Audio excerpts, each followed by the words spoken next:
Most people don't understand the difference between weight loss and fat loss, which leads them to making poor decisions about their weight loss plan and experiencing unnecessary frustration and anxiety about the bathroom scale. As a coach, I often hear, Matteo, I don't care about the number on the scale, I just want to be leaner. And I totally understand that. At the end of the day, the goal is not a number on the scale. It's to look and feel better, to reduce your body fat percentage, to be healthier and improve the way your clothes fit and feel. That's way more important. But that's kind of like saying you just want to drive your car and you don't care about the fuel gauge. I totally get it, but the scale gives us useful information that can help us make better decisions about your weight loss progress far earlier than you are going to see visual progress in the mirror. Like imagine wasting your time getting 1 month into your weight loss program, waiting to see visual changes in the way your midsection appears, but you've just been the same weight and you're not making any progress that whole time. Just quickly before I unpack that, let's look at why weight loss and fat loss are so commonly misunderstood. Because when I step on the scale, I am weighing more than just my body fat, right? I'm weighing my bones, organs, skin, muscle, body water, also my fat, everything inside my digestive tract at the moment, and my hair, even though there's not that much of that, so I guess we don't have to worry about that. Although yes, I guess there's enough on the rest of my body to make up for what's going on up here. So while looking at the scale is obviously a great choice for tracking your weight loss progress,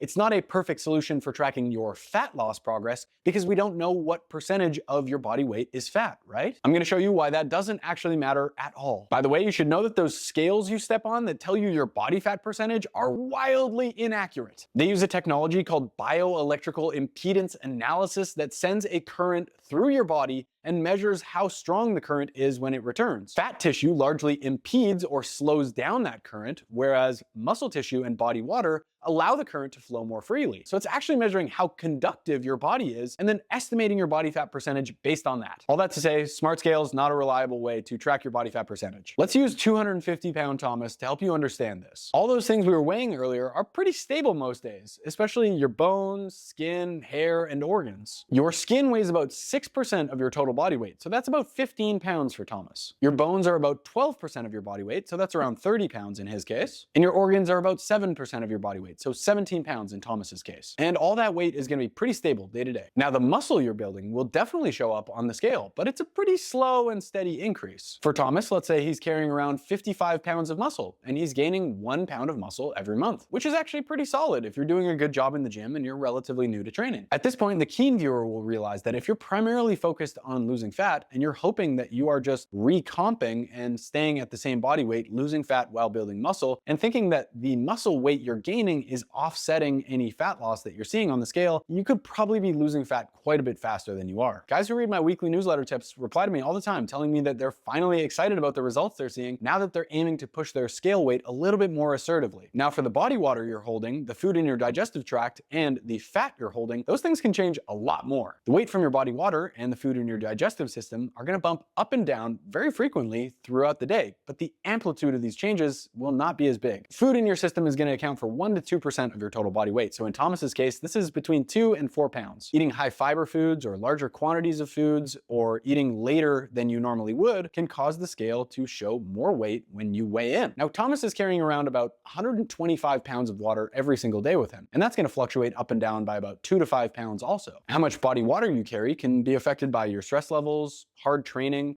your sodium intake, and hydration status. But we can ignore all those little up and down changes because they're basically like TV static or background noise. Because your body fat has a much different set of properties. Thomas is carrying around 75 pounds of body fat and he's losing around 2 pounds of fat per week. So body fat moves a lot faster than muscle does, and it moves in much greater quantities than food in the digestive tract or body water changes. If Thomas loses 30 pounds over the course of 4 months, then yeah, maybe he has a little bit less body water and he's maybe carrying a little bit less food in his digestive tract, but the majority of that weight is going to come from body fat. If you think about it, if you're only ever seeing little 3 to 5 pound changes in body water and food in your digestive tract, any bigger changes than that are going to require actual changes in how much tissue you're carrying. And that's exactly what happens when you feed your body fewer calories than it requires for an extended period of time. Your body starts tapping into those fat cells to use the fat for energy. As that fat is mobilized and utilized, carbon dioxide and water remain, which you breathe out and pee out, meaning your body weight overall is reduced. But this is where people run into trouble again. Have you ever stepped on the scale and felt frustrated